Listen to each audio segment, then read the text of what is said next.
देखना क्वेश्चन हमारा यही है कि man is equal to 9 metre behind the door of a train when it starts moving with acceleration 2 meter per second square. The man runs at full speed. How far does he have to run, and after what time does he get into the train? What is his full speed? एक आदमी train से 9 metre, मान लो इसका train का coach जिसमें उसमें inter करना है 9 मीटर के डिस्टेंस पर है। ट्रेन यहाँ से चल देती है, इनिशियली इट इज वेलोसिटी 0, लेकिन ट्रेन मान लेते हैं कि टी समय में यहाँ पे पहुँच जाती है और यह चल देती है, मान लेते हैं यस मीटर चल देती है, यस मीटर। इसका ट्रेन का डिस्प्लेसमेंट हो जाता है T is equal to in time T, यहाँ पे पहुँच जाता है। तो distance traveled by the train in time t, distance traveled by the train in time t, yes is equal to ut plus half at square, ut plus half at square। ये ध्यान में रखना, u 0 है, half a दिया है 2, इसमें दिया हुआ है कि a is equal to 2 metre पर सेकेंड से एक्सेलरेट हो रही है, आई इंटू टी स्क्वायर। तो ये कैंसिल हो जाएगा और S it is equal to T square. ये हमारे पास यस की वैल्यू है, लेकिन इसमें पूछ क्या रहा है कि how far does man has to run and after what time it will get into the train, what is full speed of the man.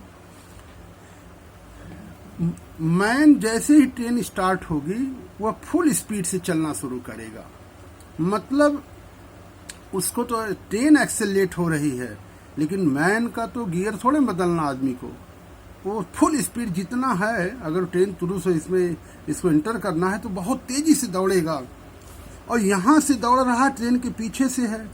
तो टी टाइम में ट्रेन अगर S is equal T square distance travel करती है, in time T distance travelled by the man, लिखेंगे distance travelled by the man in time T.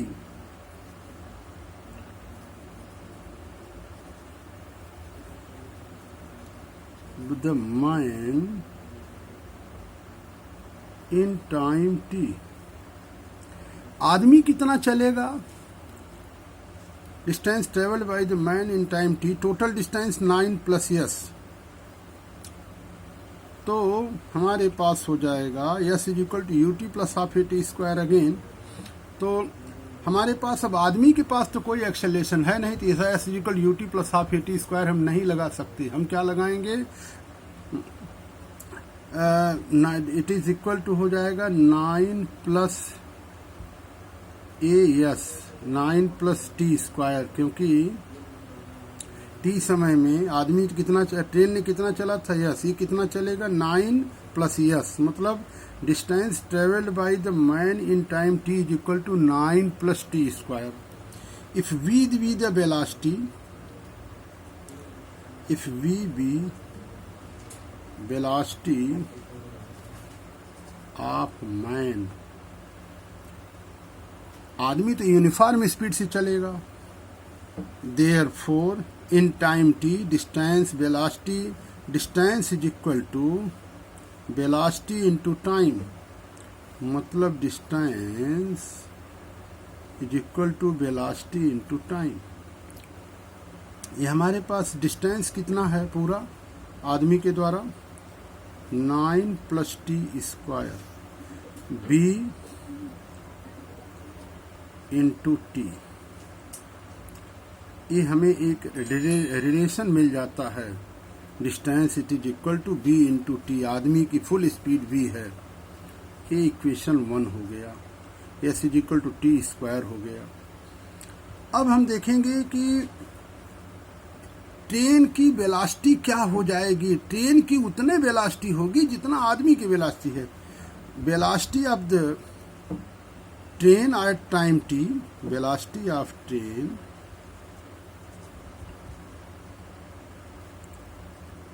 at time T v is equal to U plus A T. Initial 0 है, ए 2 है तो 2t हो गया। यही speed हम इसमें पुट करेंगे। क्यों? क्योंकि आदमी ट्रेन में तब इंटर करेगा जब उसकी स्पीड ट्रेन की स्पीड के बराबर हो जाएगी। Therefore 9 plus T square is equal to 2t into T. तो 9 plus T square it is 2t square. तो हमारे पास t square is equal to 9, तो t is equal to 3 second. ये हमारे पास आ गया t is equal to 3 second. तो डिस्टेंस अब कितना हो जाएगा? Distance travel therefore s is equal to distance travelled by the train, it is equal to t square, it is equal to 3 square, that is equal to 9 metre. अब हमें सब पता लग गया। What is the full speed of the train? तो full speed of the man वही होगी जो ट्रेन की स्पीड होगी।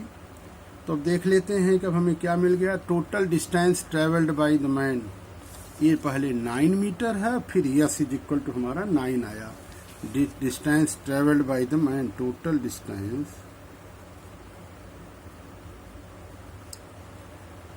ट्रेवल्ड बाय मैन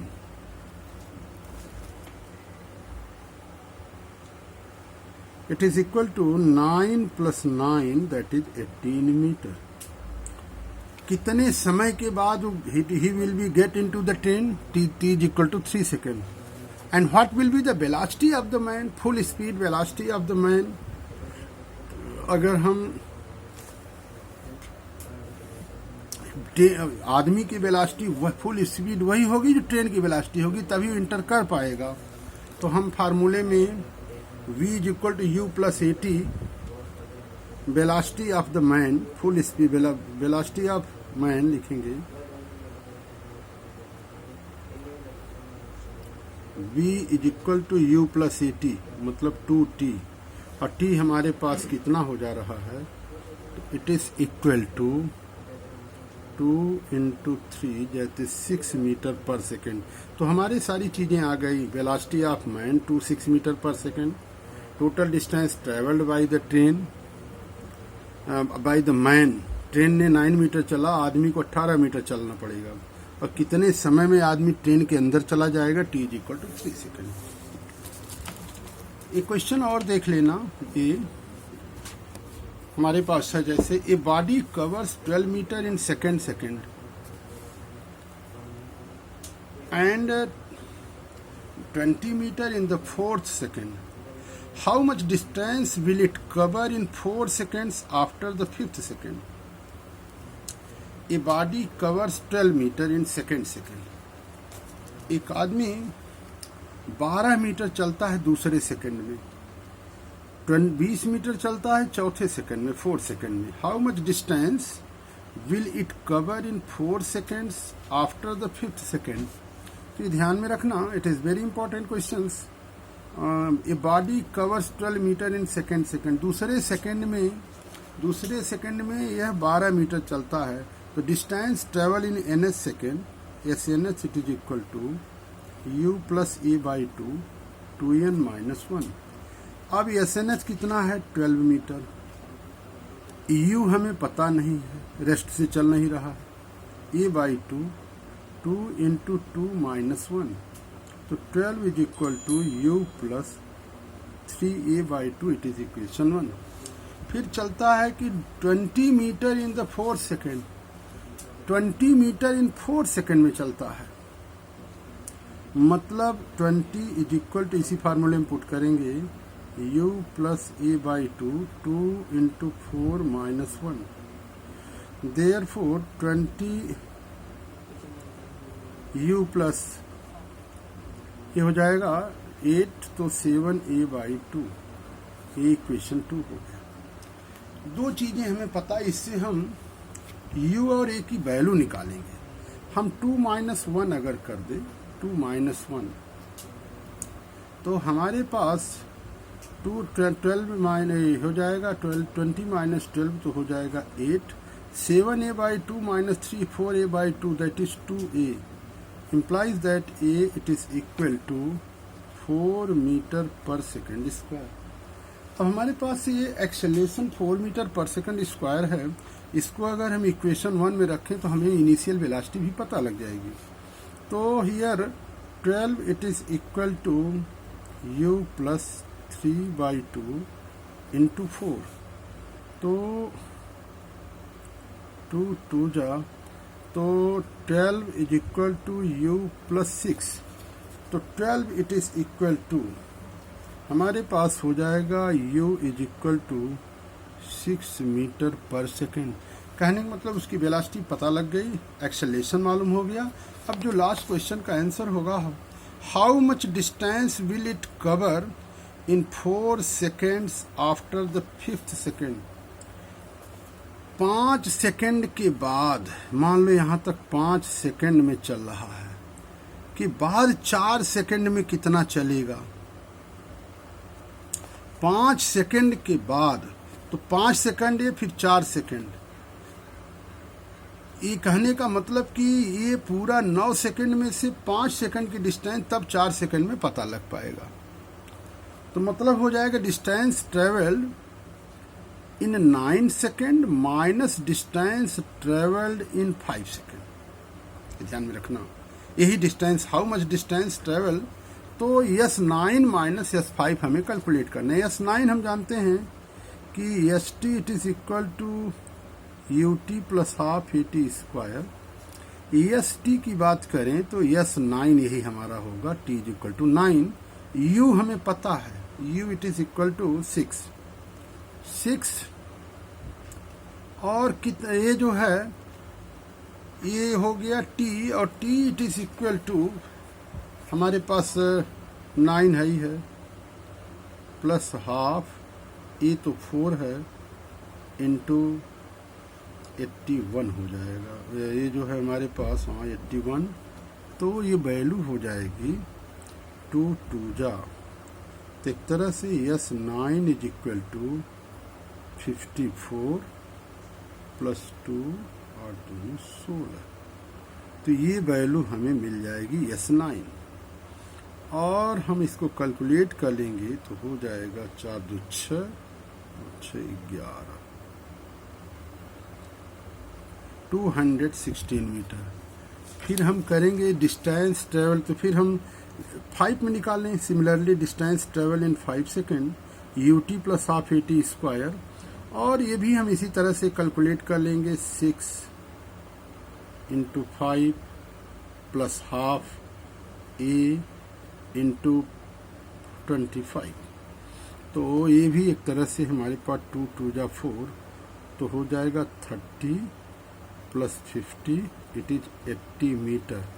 तो वही total the resultant distance therefore S9 माइनस S5 it is equal to 216 minus 80, तो ये वैल्यू आ जाएगी 136 मीटर। ये सब इम्पॉर्टेंट क्वेश्चंस हैं जो कि पूछे जाते हैं जनरली, और एक दो देख लेना जो कि अक्सर पूछा जाता है। एक देख लेना थोड़ा सा, ये क्वेश्चन है कि मोशन अंडर ग्रेविटी, तो थोड़ा सा मोशन अंडर ग्रेविटी पे कुछ न्यूमेरिकल ध्यान में रखना। मोशन अंडर ग्रेविटी का थोड़ा सा कंसेप्ट भी समझ लेना।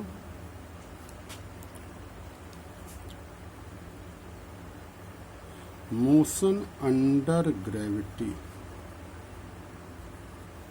तो मोशन अंडर ग्रेविटी के बारे में ध्यान में रखना कि अगर कोई चीज ऊपर से ऐसे ड्रॉप की जाती है तो U is equal to 0, A is equal to G होता है, S is equal to H। जब when body is dropped downward, तो ये हमारे पास ऐसे करते हैं। और जब कोई चीज यहाँ पे ऐसे ड्रॉप, और तो इसमें इक्वेशन जैसा मोशन हमारे पास V is equal to U plus AT की बात करेंगे तो V is equal to 0 plus GT हो जाएगा। अगर S is equal to UT plus half AT की बात करते हैं तो S को हम H लिखते हैं और U 0 होता है, हाफ GT स्क्वायर हो जाता है। इसी तरह से अगर हम V square U square plus 2as करें तो V square U square 0 plus 2gh, तो इसके लिए डाउनवर्ड के लिए ये पोजीशन बनती है। ध्यान, when body is dropped from it. और इसके लिए हमारे पास distance travel in nth second के लिए फार्मूला हो जाता है snth it is equal to u plus e by 2n minus 1। लेकिन होता ये है snth को हम hnth लिखते हैं, u प्लस u तो 0 हो जाएगा, ये हो जाएगा g बाई 2n माइनस 1। इसी तरह से ये तो हमारे पास ये तब हो गया when body dropped downward, when body is moved upward. ध्यान में रखना, अगर अपवर्ड मूव की जा रही है बॉडी को, मान लो ये है बॉडी मूविंग अपवर्ड होगा तो हम करते क्या हैं, ये अगर यहाँ से किसी बॉडी को फेंक रहे हैं तो इनिशियल वेलोसिटी u से फेंका जाएगा, फाइनल डिस्टेंस हमारा तो यहाँ भी s is equal to h हो जाएगा। चूंकि एक्सेलेरेशन हमेशा डाउनवर्ड है, एक्सेलेरेशन के अगेंस्ट ऊपर जा रहे हैं, a is equal to minus G, लेकिन कोई भी चीज़ ऊपर फेंकी जाएगी तो इसकी फाइनल वेलोसिटी 0 हो जाती है। इसमें फार्मूला बदल जाता है, v is equal to U plus C T. अब हम ऊपर फेंका जाएगा तो v 0 होगा, u माइनस जी टी, एक इक्वेशन मिला। इसका एक कंसेप्ट है कि अपवर्ड को पॉजिटिव लेते हैं, डाउनवर्ड को नेगेटिव लेते हैं, ये भी एक कंसेप्ट अभी हम लोग पढ़ेंगे इसी ग्राउंड पे। दूसरा लेंगे s is equal to U T plus half A T square. s को हम h कर लेंगे, s हमारा h हो गया, u T minus half G T square, ये भी ध्यान रखना। इसी तरह से v square U square plus 2as, तो हमारे पास v स्क्वायर हमारे पास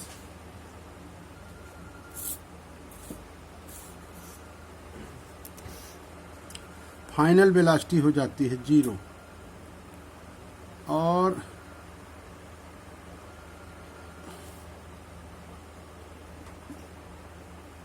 फाइनल वेलोसिटी 0 हो जाएगी। हेलो हाँ हेलो, थोड़ा पढ़ा रहा हूँ, क्लास ले रहा हूँ, बोलो हाँ हेलो, हाँ ठीक हो।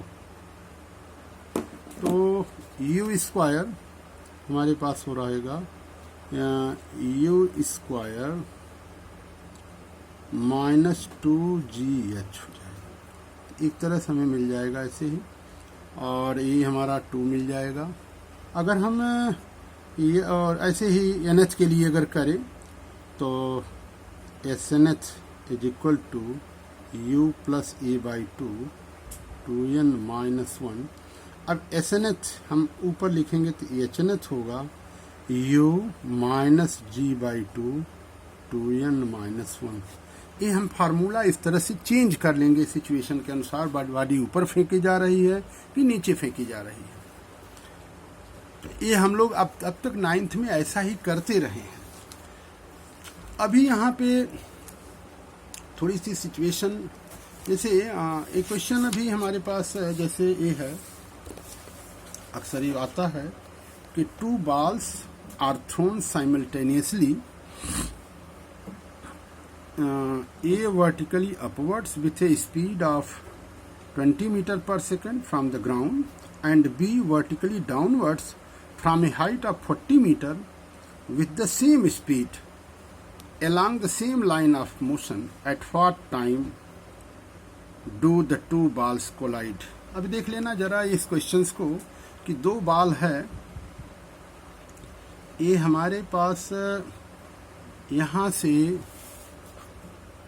2 balls यहाँ ऐसे है, कह रहा है कि 40 मीटर हाइट है, टोटल हाइट यहाँ से यहाँ तक 40 मीटर है पूरा। नीचे और ऊपर, नीचे से और ऊपर से दोनों से फेंका जाता है 20 मीटर पर सेकंड की स्पीड से। तो कह रहा है कि कहाँ पर ये कोलाइड करेंगे। मान लेते हैं एक पॉइंट पर कोलाइड कर देते हैं। यह अगर हम ए ले लें, ये बी ले लें, इसको सी ले लें, तो अगर जमीन से यक्स हाइट पर जाके कोलाइड कर रहे हैं, यहाँ की भी u हमारे पास 20 मीटर पर सेकेंड, यहाँ भी u is equal to 20 metre पर सेकेंड है, और दोनों जाके सी पे हैं, तो t समय के बाद हमारे पास फार्मूला हो जाएगा। t समय में, मान लो t समय में कोलाइड करते हैं, तो ये हमारे पास यहाँ पर ये हम जानते हैं x इट इज इक्वल, अच्छा देखो अगर यहाँ x है तो ये कितना होगा 40 माइनस x, क्योंकि टोटल तो मिलके 40 है। तो x is equal to ut plus half AT square. अगर हम यहाँ से फेंक रहे हैं ग्राउंड से, तो u 20t minus half GT square, ये हमारे पास x। ये क्वेश्चन 1। और बॉडी को जब यहाँ से नीचे फेंका जाता है, तब देख लेना कितना डिस्टेंस ई तक ट्रेवल कर लेगा। इसको फेंका जाता, ड्रॉप नहीं किया जाता, u 0 नहीं, केयर कर लेना, क्योंकि बच्चे गड़बड़ कर देते हैं। इसको u कह रहा है 20 मीटर पर सेकंड से, ये भी फेंका जा रहा है तेजी से। So we will consider the velocity during this. तो हमारे पास s is equal to ut, तो 20 minus x is equal to 20t plus half 20 minus x मैंने 40 minus x half GT square. अगर हम दोनों को ऐड कर डालते हैं, if we add 1 and 2, what we get, half minus half GT plus GT cancel out, this is minus x cancel out, so 40 it is equal to 40t। This implies that t it is equal to 1 second, मतलब 1 second में जाने के बाद ये यहाँ collide कर जाएंगे। लेकिन कितनी डिस्टेंस पर कोलाइड करेंगे, we have to take care. तो हम कर सकते हैं यहाँ पे ax is equal to ut minus half GT square वाले फार्मूला में पुट करें, u 20 है माइनस हाफ, तो 9.8 इंटू 1, तो 20 माइनस 4.9, तो ये ध्यान में रखना 4.9, तो ये वैल्यू हमारे पास आ जाएगी 15.1 मीटर। ये थोड़ा सा ध्यान रखना। कभी कभी इस टाइप के भी क्वेश्चंस पूछे जाते हैं कि ये जो है